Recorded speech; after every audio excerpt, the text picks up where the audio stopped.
Hello everyone, welcome back to my channel let's trade with प्रतीक।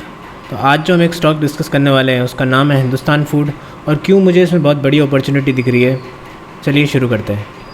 सबसे पहले हम इसकी वेबसाइट पे जाते हैं। तो वेबसाइट पे जाके हम देखते हैं कि ये लोग एक्चुअली काम क्या करते हैं। तो अगर हम यहाँ पे सर्विसेज में जाएँ तो सर्विसेज में जाके हमको पता चलेगा कि ये कॉन्ट्रैक्ट मैन्युफैक्चरिंग के बिज़नेस में है। अब कॉन्ट्रैक्ट मैन्युफैक्चरिंग क्या होती है कि जैसे अगर किसी कंपनी को अपना प्रोडक्ट लॉन्च करना है तो वो सबसे पहले इन कॉन्ट्रैक्ट मैन्युफैक्चरिंग के पास में आते हैं और वो बोलते हैं कि हमको हमारा प्रोडक्ट जो है आप लॉन्च करो, आप मैन्युफैक्चर करो, और उसके बाद में हम डिमांड सप्लाई को देखेंगे। उसके बाद जब वो प्रोडक्ट का डिमांड बढ़ जाता है तो फिर वो कंपनी जो है आके अपने प्लांट्स लगाती है। तो ये होता है कॉन्ट्रैक्ट मैन्युफैक्चरिंग, और ये काफ़ी लंबे साल के कॉन्ट्रैक्ट होते हैं, मतलब 10 साल 20 साल के कॉन्ट्रैक्ट देती है। तो ये एक तरह से बहुत अच्छा बिज़नेस है। अगर कोई कंपनी ये चीज़ एक बारी, क्योंकि इसमें प्रॉब्लम ये है ना कि एक बारी आपको फैक्ट्री सेटअप करना पड़ेगा। एक बारी अगर आप फैक्ट्री सेटअप कर लो उसके बाद में क्या मैन्युफैक्चरिंग करना बहुत आसान हो जाता है। तो वन टाइम इन्वेस्टमेंट है कुछ साल का, लेकिन उसके बाद में जो अगर आपका इमेज बन जाता है अच्छा और आपकी फैक्ट्रीज बन जाती हैं तो फिर बिज़नेस चल जाता है। तो अब हम देखते हैं कि ये इनके प्रोडक्ट्स कौन कौन से आते हैं। मतलब इनके खुद के तो प्रोडक्ट होते नहीं हैं, बाकी दूसरी कंपनीज़ के होते हैं। तो ये फूड्स एंड बेवरेजेस में मतलब बहुत सारे टी, कॉफ़ी, सूप और पर्सनल केयर के हैं जो शैम्पू, तेल वगैरह सब बनाते हैं। और होम केयर में डिटर्जेंट आता है और कॉइल्स, मतलब लेदर के शूज़ वगैरह भी होते हैं। तो अगर इनके ब्रांड्स देखें किन किन ब्रांड्स के साथ ये इनके क्लाइंट्स हैं, तो जैसे क्लिनिक प्लस, संतूर, नॉर, मतलब ये हिंदुस्तान यूनिलीवर के प्रोडक्ट्स हैं, तो ये उनके साथ टाई अप कर रखा है। पेपर बोट, हश पपीज़ बाटा का है, और एरो, यूएस पोलो, रिन, सर्फ एक्सेल, व्हील, मतलब आप देखेंगे तो डिटॉल, हार्पिक, ये सब कॉमन प्रोडक्ट हैं और ये लोग मैन्युफैक्चर करते हैं इंडिया में। ऐसा नहीं है कि सारा प्रोडक्ट यही मैन्युफैक्चर करते हैं, 20 to 30% यही मैन्युफैक्चर करते हैं। तो अब देखते हैं कि इनका परफॉर्मेंस कैसा चल रहा है। परफॉर्मेंस के लिए हम देखेंगे इनका फाइनेंशियल। अब फाइनेंशियल अगर हम जाते हैं, फाइनेंशियल के हम इनके देखेंगे सबसे पहले ईयरली रिज़ल्ट देखते हैं। तो 2010 में क्या था, ये लोग अपना इनका लॉस हो रहा था। लॉस क्यों हो रहा था? जैसे मैंने बताया कि सबसे पहले आपको फैक्ट्री सेटअप करना पड़ता है। फैक्ट्री जब हम सेटअप करते हैं तो उसमें काफ़ी कॉस्ट लगता है और टाइम लगता है।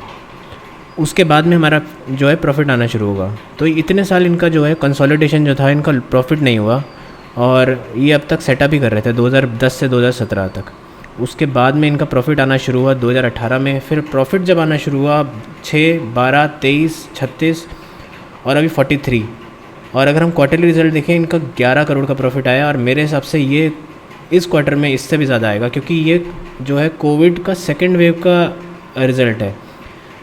तो जब सेकेंड वेव के टाइम में इनका इतना अच्छा रिज़ल्ट आ गया, तो जब नॉर्मल अभी जो क्वार्टर आएगा वो इससे बेटर ही होगा। तो उस पर्पज़ से मेरे हिसाब से ये 43 नहीं होगा, ये और बढ़ जाएगा जब इनका रिज़ल्ट आएगा।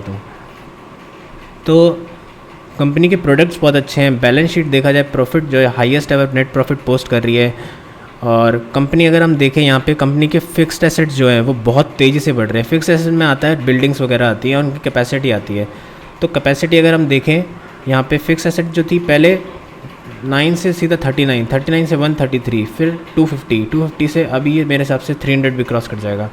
तो जिस स्पीड से ये लोग अपना कैपेसिटी बढ़ा रहे हैं, तो मतलब पता चलता है कि इनके पास काफ़ी ज़्यादा डिमांड काफ़ी होगा, तभी ये इतना तेज़ी से कैपेसिटी बढ़ाए जा रहे हैं।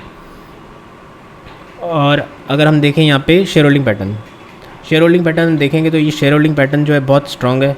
प्रमोटर ने कुछ सेल नहीं किया है, थोड़ा सा बाय ही किया है। एफआईआई की भी स्ट्रॉन्ग होल्डिंग है, डीआईआई की भी स्ट्रॉन्ग होल्डिंग है। पब्लिक में सिर्फ और सिर्फ 10-12% का है, बाकी सारा स्ट्रॉन्ग हैंड में है। तो हमें शेयर होल्डिंग पैटर्न भी बहुत बढ़िया दिख रहा है। हमें कैश फ्लो भी पॉजिटिव में दिख रहे हैं। बैलेंस शीट स्ट्रॉन्ग है, प्रोडक्ट्स बहुत बढ़िया है। अब हम इनका चार्ट एनालाइज करते हैं। तो चार्ट एनालिस अगर हम देखें तो कंपनी बहुत एक स्ट्रॉन्ग सपोर्ट पे है अभी, जो इसका कई टाइम से सपोर्ट रह चुका है, वो है ये अराउंड 2000 के आसपास। पहले ये इसका यहाँ पे रेजिस्टेंस था, उसके बाद में ये इसका सपोर्ट बन चुका है।